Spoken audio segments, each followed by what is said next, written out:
7-10. Et avec Léa Salamé, nous recevons ce matin le député LFI des Bouches-du-Rhône, coordinateur national de la France Insoumise.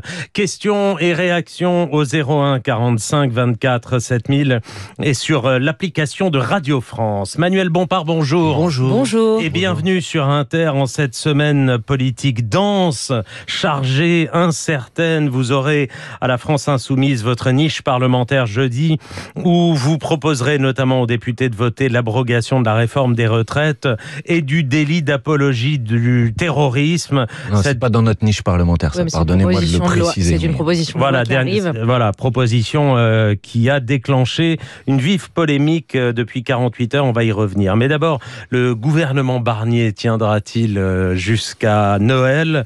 Jean-Luc Mélenchon disait il y a 10 jours que le gouvernement tombera entre le 15 et le 21 décembre. Vous maintenez ce calendrier ? Pour vous, l'affaire est entendue, ça ne fait aucun doute ? C'est effectivement l'hypothèse la plus probable, puisque pour l'instant, M. Barnier s'entête à vouloir faire passer un budget qui est un budget injuste socialement, un budget dangereux d'un point de vue économique, un budget irresponsable d'un point de vue écologique.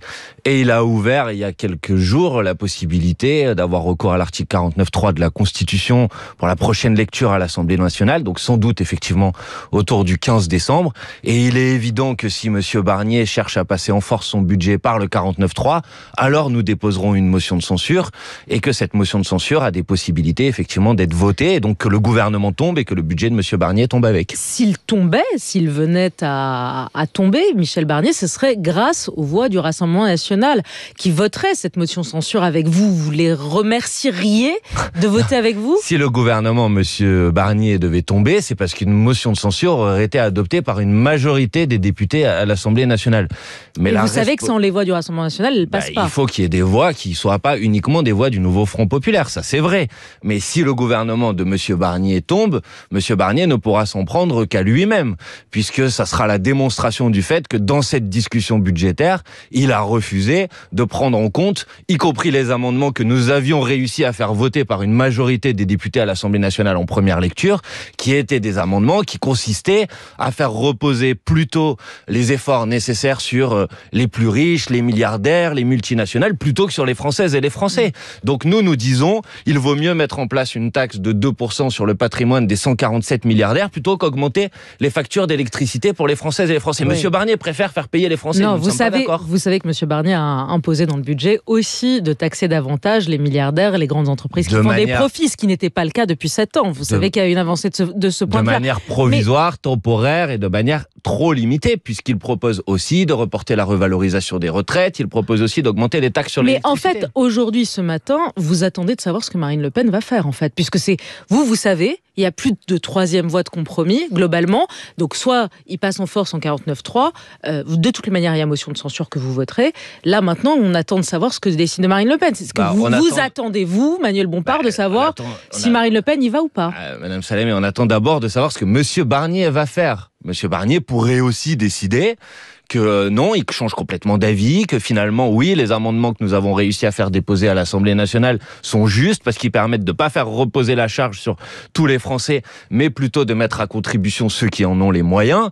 Mais je dois dire avec honnêteté que je vois bien que ce n'est pas le chemin que prend M. Barnier aujourd'hui. Je pourrais vous faire croire que M. Barnier va reprendre notre budget, mais pour ça, il avait une possibilité. C'est à la fin de l'examen des amendements à l'Assemblée nationale, les députés macronistes auraient pu voter pour. Ils se sont alliés avec le Rassemblement national, là, en l'occurrence, pour voter contre. Manuel Bompard, si le budget n'est pas voté, ça veut dire qu'on ira vers une crise politique, mais aussi une crise financière dans un contexte tendu. La porte-parole du gouvernement dit que le risque est un scénario à la grecque. Les fonctionnaires ne soient pas payés, ni les enseignants, ni les infirmières, ni les policiers. Vous répondez quoi ? Je réponds que cette manière de prendre les Français pour des imbéciles est juste insupportable et inacceptable. En France, vous savez, si le gouvernement de M. Barnier tombe autour du 15 décembre, qu'est-ce qu'il va se passer ? Il faut arrêter ces discours catastrophistes. En France, il n'y a pas de shutdown, comme on dit aux États-Unis. Non, il n'y a pas de shutdown, mais il y a un risque sur les salaires des fonctionnaires. Non, pas du tout. Qu'est-ce qui va se passer si le gouvernement tombe au 15 décembre ? Il va y avoir la possibilité de mettre en place un nouveau gouvernement, et ce nouveau gouvernement, il aura un grand avantage par rapport au gouvernement précédent, c'est qu'il ne sera pas tenu par le délai constitutionnel de 70 jours pour travailler son budget, et donc à partir de ce moment-là, il aura du temps pour mettre en place un nouveau budget nouveau budget qui permet d'avoir d'autres recettes et une discussion ensuite pour décider de comment on dépense ces recettes, tout simplement. Il n'y a aucun risque de conduire à une situation dans laquelle les fonctionnaires ne sont pas payés ou les services publics ne fonctionnent plus. Ce n'est pas vrai, c'est un mensonge pur et simple. Le calendrier parlementaire permet tout à fait, dans ce cas-là, de discuter et de mettre en place un autre budget. Mais si le gouvernement tombe, nous proposerons un gouvernement du nouveau Front populaire qui a fait la démonstration dans la discussion budgétaire qu'un autre budget est possible, tout simplement. Mathilde Panot disait dimanche, le choix est simple pour les Insoumis, c'est soit Lucie Castet, soit Emmanuel Macron doit partir. C'est ça vos deux solutions. Donc probablement, puisque l'option Lucie Castet n'est même plus soutenue par vos alliés vos alliés du NPF. Pardon, mais Olivier Faure a dit, le Parti Socialiste et Boris Vallaud, d'ailleurs, je veux vous faire réagir sur ça, ils sont en train de dire, parce que vous avez réagi sur ça, Boris Vallaud dimanche sur Question Politique, dit on voudrait une alliance avec tous les groupes de l'arc républicain pour poser les conditions d'une non-censure d'un gouvernement. Comment vous le prenez quand vous l'avez entendu dire ça? Je le prends honnêtement comme une rupture avec ce qu'a été pour l'instant la ligne du nouveau Front populaire, qui n'était pas juste la ligne de la France insoumise, qui était la ligne du nouveau Front populaire, qui consistait quand même, parce que c'est important de le rappeler, à rappeler qu'au lendemain des élections législatives, le groupe politique, la coalition politique qui est arrivée en tête et qui dispose du plus grand nombre de députés à l'Assemblée nationale, c'est le nouveau Front populaire, et donc la légitimité démocratique, le respect du résultat des élections, c'est un gouvernement du nouveau Front populaire. Avec Lucie Castet. Avec Lucie Castet, puisque c'est la candidate que nous avons choisie ensemble, qui a comme base programmatique le programme du nouveau Front populaire. Donc c'est que le programme, rien que le programme. Mais attendez, parce que ça a été beaucoup caricaturé. Ce que j'observe depuis... C'est Jean-Luc Mélenchon a dit ça le soir même de la dissolution. Évidemment, mais je vais y revenir. Mais je veux juste vous dire que pour l'instant, ceux qui font tout le programme, rien que le programme, c'est Monsieur Barnier. Puisque quand nous on fait des propositions de compromis, parce que prendre le budget de départ de Monsieur Barnier et l'amender comme on l'a fait à l'Assemblée nationale, c'est bien une recherche de compromis. Mais si demain le gouvernement de Monsieur Barnier tombe et qu'il y a un gouvernement de nouveau Front populaire, sa base programmatique, évidemment, c'est celle que nous avons défendue devant les électrices et les électeurs, c'est le programme du nouveau Front populaire. Et ensuite, on cherche à construire texte par texte des majorités à l'Assemblée nationale. Et on a fait la démonstration déjà à plusieurs reprises qu'on était capable d'avoir des majorités qui votent nos propositions de loi à l'Assemblée nationale. Et j'espère d'ailleurs qu'on fera une nouvelle démonstration jeudi, puisque la réforme sur l'abrogation de la réforme des retraites, elle peut avoir une majorité des députés. C'est bien la preuve que des propositions issues du programme du nouveau Front populaire peuvent réunir une majorité des députés à l'Assemblée nationale. Mettons que le gouvernement Barnier tombe, il se passe quoi exactement après? Emmanuel Bompard, vous espérez qu'Emmanuel Macron démissionne, qu'une présidentielle anticipée soit convoquée. Jean-Luc Mélenchon dit qu'une élection présidentielle anticipée nous pend au nez. Au moins vous avez votre candidat dans cette hypothèse, puisqu'il a dit lui-même, si c'est une élection qui a lieu tout de suite, sans doute que je peux être incité à y aller. Il est le mieux placé à gauche. Oui, mais d'abord je vais répondre à votre début de question. Si le gouvernement de Monsieur Barnier tombe, je redis ce que je vous ai dit, la première chose que nous disons, c'est que nous sommes prêts à constituer un gouvernement du nouveau Front populaire. Donc c'est plan A, Lucie Castet, plan B, Jean-Luc Mélenchon, candidat. Non mais ça ne vous a pas échappé que malheureusement, sans doute, ce n'est pas moi qui décide de qui nous nommons comme Premier ministre. Il y a une personne qui le fait, et il s'appelle Monsieur Macron, il a un nom, une adresse, comme on dit, et il habite à l'Élysée. Donc c'est lui qui peut décider de nommer Lucie Castet et un gouvernement du nouveau Front populaire. S'il ne le fait pas, s'il refuse à nouveau de le faire, alors oui, j'assume de vous dire que dans ce cas-là, je pense que la seule manière de débloquer une situation institutionnelle qui sera une situation institutionnelle instable, parce que vous pouvez renommer Monsieur Barnier, mais ça va produire le même résultat. Vous voulez une démission du président de la République? Dans ce cas-là, c'est le départ du président de la République qui est souhaitable. Tout simplement parce que c'est lui le responsable du blocage. Et s'il doit y avoir une élection présidentielle anticipée, vous avez vu, je n'esquive aucune de vos questions. S'il doit y avoir une élection présidentielle anticipée, c'est Jean-Luc Mélenchon je rappelle que dans ce cas-là, le délai constitutionnel, parce que c'est quand même intéressant que tout le monde le sache, c'est entre 20 et 35 jours, entre le moment de la démission et le moment de l'élection présidentielle anticipée. Et je dis que oui, il me semble que dans ce délai, la personne qui est la mieux placée aujourd'hui pour porter les couleurs de la France insoumise, mais je l'espère au-delà de tous ceux qui voudraient le faire avec nous, je pense effectivement que dans ce délai-là, c'est Jean-Luc Mélenchon qui est le mieux placé. Voilà simplement. Il y a eu une grande enquête électorale d'Ipsos publiée dans Le Monde en août. Jean-Luc Mélenchon est la personnalité politique de très loin la plus rejetée par par les Français, avec 83% de jugements défavorables, 68% de jugements très défavorables.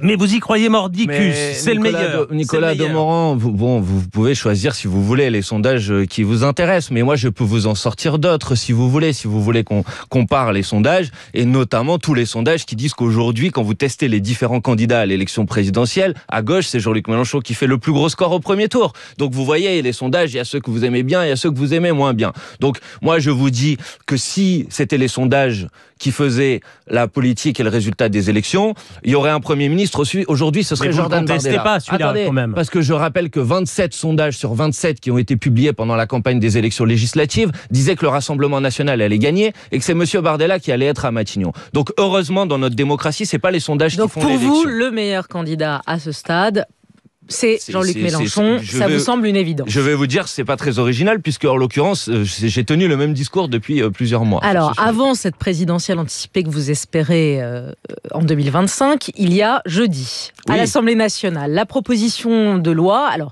on va venir à la proposition de loi des retraites, mais c'est vrai qu'il y a cette proposition de loi qui a suscité un tollé ces 48 dernières heures. Vous souhaitez abroger le délit d'apologie du terrorisme dans le code pénal, instauré par une loi de 2014, estimant qu'en la matière, la loi de 1881 sur la liberté de la presse suffit. Cette proposition a suscité de vives critiques. Pour Bruno Retailleau, c'est une proposition innommable. Le ministre de la Justice, Didier Migaud, s'est dit extrêmement choqué. Je ne comprends pas qu'on puisse baisser la garde devant la menace du terrorisme qui est aujourd'hui très présente, vous dit-il. Et c'est vrai qu'on peut se demander pourquoi aujourd'hui, en plein procès Samuel Paty, alors qu'on vient de commémorer en ce mois de novembre les attentats du Bataclan et les attentats de Paris, qu'on va commémorer dans quelques semaines les 10 ans de Charlie Hebdo, pourquoi vous proposez cela maintenant, dans ce contexte si sensible aujourd'hui pour les victimes du terrorisme en France? Pourquoi ça maintenant? D'abord, je vais vous dire que je trouve honteux et j'ai été estomaqué par la forme de trumpisme politique et médiatique qui a donné lieu au débat qui a suscité cette proposition de loi. On a le droit de débattre en France de la meilleure manière d'encadrer les problématiques et les délits d'apologie du terrorisme. Et moi, je ne dis pas seulement que la loi de 1881, la loi de la presse, suffit. Je dis que le fait d'avoir, en 2014, déplacé ce délit d'apologie du terrorisme pour le mettre dans le code pénal a produit des dérives qui sont des dérives qui, depuis, ont été largement documentées. Quand le juge antiterroriste, M. Trévidic, dit que cette loi a été dévoyée, quand l'ex-défenseur des droits, M. Toubon, qui n'est pas issu de la France Insoumise, qui est issu de la droite, dit que cette loi, cette évolution législative a été, je cite, un fiasco judiciaire. Et quand vous avez, le 7 novembre dernier, parce que je vais répondre à votre question sur le timing, le 7 novembre dernier, le comité des droits de l'homme de l'ONU a dit il y a un problème d'instrumentalisation aujourd'hui en France du délit d'apologie du terrorisme pour s'en prendre à des opposants politiques, à des syndicalistes, et a fait des recommandations. Et ces recommandations, c'était de revenir sur cette loi le 7 novembre dernier. Donc nous, dans la foulée, en suivant les recommandations de l'ONU, on a déposé cette proposition de loi. Mais je précise, par rapport à la question que vous avez posée tout à l'heure, que cette proposition de loi n'est pas inscrite dans notre niche parlementaire ce jeudi. D'accord. Mais vous allez la défendre quand même. Vous allez la défendre ou vous allez y revenir? Mais pas du tout. Elle a été déposée, il n'y a pas de problème. Mais parce que sur ce coup-là, on a rétablir la réalité des faits. Sur ce coup-là, Manuel Bompard, vous êtes assez seul, puisque la Renaissance, la droite ne la votera pas, mais même le Parti socialiste ne la votera pas. Pour Olivier Faure, la question de réécrire et de repréciser la définition d'apologie du terrorisme se pose, mais il ne faut pas le sortir du code pénal. C'est ce qu'il dit, notamment. Vous assumez d'être seul sur la question? Puis, non, nous ne sommes pas seuls, madame, mais d'abord, je vais vous dire si Olivier Faure... Qui va voter la sortie du code pénal? Je vais répondre à votre question, je ne vais pas parler à la place des autres. D'abord, si Olivier Faure dit ça aujourd'hui, c'est qu'il reconnaît donc qu'il y a un problème avec la définition actuelle de la loi. Donc lui, sans doute propose-t-il autre chose que de sortir du code pénal et le ramener dans la loi de 1881, mais lui-même reconnaît qu'il y a une difficulté et un problème. Ce qui n'était pas le cas, par exemple, de Boris Vallaud, puisque vous m'interrogez sur ses dernières déclarations, qui lui disait pas la même chose. Lui disait qu'il n'y avait pas de problème. Oui, lui disait qu'il n'y avait pas de problème, mais on ne bouge pas. Bon, maintenant, sur le fait que nous serions seuls, madame, dans les débats de 2014, au moment où cette proposition de loi a été faite, est-ce que vous savez que les sénateurs communistes avaient voté contre, avaient proposé des amendements pour les supprimer, que les écologistes s'y étaient opposés, que un certain nombre de voix s'étaient exprimées à l'époque, y compris j'ai retrouvé un amendement qui avait été déposé par 2 députés, les Républicains à l'époque, pour dire qu'il ne fallait pas faire ça. Oui, mais il avait été voté à la majorité À part les voix des communistes, certes, madame, mais du vous avez Sénat. commencé en me disant que nous étions seuls sur ce sujet. Ouais. Nous ne sommes pas seuls. Il y a eu une tribune qui a été publiée par 150 responsables syndicaux associatifs, notamment la secrétaire générale de la CGT, Sophie Binet, le président de la Ligue des droits de l'homme en début de semaine, qui disait qu'effectivement il y avait un problème Puisque sur vous ce êtes... sujet. Ouais, mais c'est Et pas... je veux quand même préciser, pardonnez-moi, parce que j'ai entendu pendant tout le week-end des propos qui consistaient à dire, et encore, hier sur certaines antennes de votre groupe, j'ai entendu l'avocat Richard Malka dire, s'il y avait cette proposition des Insoumis qui était adoptée, on pourrait dire vive les terroristes, etc. Mais ce n'est pas vrai. On ramène ce délit dans la loi de 1881. Dans la loi de 1881, pourquoi il y a besoin les peines... Attendez, je vais répondre à votre question, mais les peines encourues dans la loi de 1881 pour des faits d'apologie de crime de manière générale, c'est 5 ans de prison et 45 000 € d'amende. Donc ce n'est pas vrai de dire que ça permettrait d'avoir des propos d'apologie du terrorisme. Mais ça, c'est parce que Mathilde Panot et Rima Hassan ont été convoqués pour apologie du terrorisme, entre autres, que vous voulez abroger ce délit du code pénal. Donc ça sert vos intérêts personnels ou les intérêts de certains de vos élus ? Ce ne sont pas les intérêts personnels que de considérer que dans une démocratie, il n'est pas normal qu'une présidente de groupe parlementaire puisse être convoquée au commissariat pour rendre compte sur des tracts. Ça, c'est pas possible, ça peut pas fonctionner une démocratie. Vous me posez la question, pourquoi ? Je vais aller vite. Pourquoi ? Parce que qu'est-ce que ça a changé de le mettre dans la loi en 2014, de le mettre dans le code pénal ? Ça a changé qu'on peut utiliser des méthodes de l'antiterrorisme aujourd'hui pour lutter contre la forme d'apologie du terrorisme. Ça veut dire, la menace de terrorisme est beaucoup plus élevée qu'avant 2014, vous le savez, Manuel Bompard. Ça veut dire qu'on peut décider de faire des comparutions immédiates. Ça veut dire qu'on peut décider de mettre sur écoute des personnes parce qu'elles sont suspectées d'avoir fait un délit d'apologie du terrorisme. Ça veut dire que Mathilde Panot, la présidente du groupe parlementaire d'opposition Insoumis, parce qu'une association considère qu'un tract est une forme d'apologie du terrorisme, pourrait être mis sur écoute. Et ça vous pose pas de problème en démocratie ? Vous êtes journaliste, ça veut dire qu'un journaliste qui est soupçonné de faire de l'apologie du terrorisme pourrait être mis sur écoute. Il y a peut-être des dévoiements de cet article. Mais de là à le sortir du code pénal alors que la menace terroriste n'a jamais été aussi grande et que c'est pour ça... Je veux dire, on n'est pas en situation pré-2014. Léa Salamé, ça ne change strictement rien. Ça montre qu'on prend la question de l'apologie du terrorisme plus au sérieux et plus gravement que les autres menaces. C'est comme ça, c'est de hiérarchiser les choses. Alors, madame, je vais vous répondre quelque chose. La Commission nationale consultative des droits de l'homme disait, dans une publication il y a quelques mois, quelque chose de très intéressant. Il disait... Pour lutter contre le terrorisme, ce qu'il ne faut surtout pas faire, c'est remettre en cause nos libertés fondamentales et remettre en cause l'état de droit.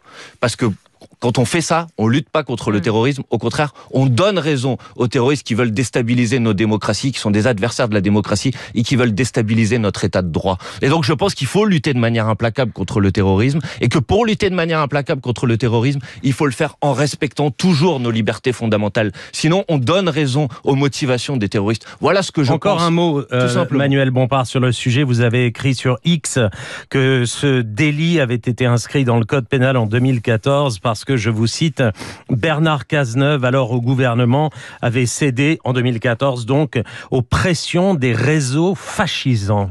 Qu'est-ce que ça veut dire que Bernard Cazeneuve est sous influence fascisante ? Non, alors attendez, ne me faites pas dire ce que je n'ai pas dit. Mon tweet est très clair. Cédé aux pressions des réseaux. Bernard Cazeneuve avait cédé aux pressions des réseaux fascisants. Ça veut dire qu'il y a des pressions effectivement de réseaux plutôt inspirés et plutôt positionnés à l'extrême droite de l'échiquier politique qui, en matière de respect des libertés fondamentales et de respect de l'état de droit, mènent pression de manière générale pour essayer de rendre la loi moins protectrice de nos libertés fondamentales. Et je vais vous dire, peut-être qu'il y a une erreur dans mon tweet, je vais vous dire laquelle, c'est qu'il n'y avait pas à l'époque que les pressions des réseaux fascisants. Il y avait aussi des gens qui, à l'époque, étaient de bonne foi et ont considéré qu'il fallait faire cette évolution. C'était le cas du juge Trévidic, il l'a dit lui-même, ex-juge antiterroriste. Mais sauf que le juge Trévidic, aujourd'hui, qu'est-ce qu'il dit ? Il dit qu'il faudrait avoir le courage d'oser revenir en arrière. Et ben nous avons le courage d'oser proposer de revenir en arrière. Donc vous allez retirer votre tweet ?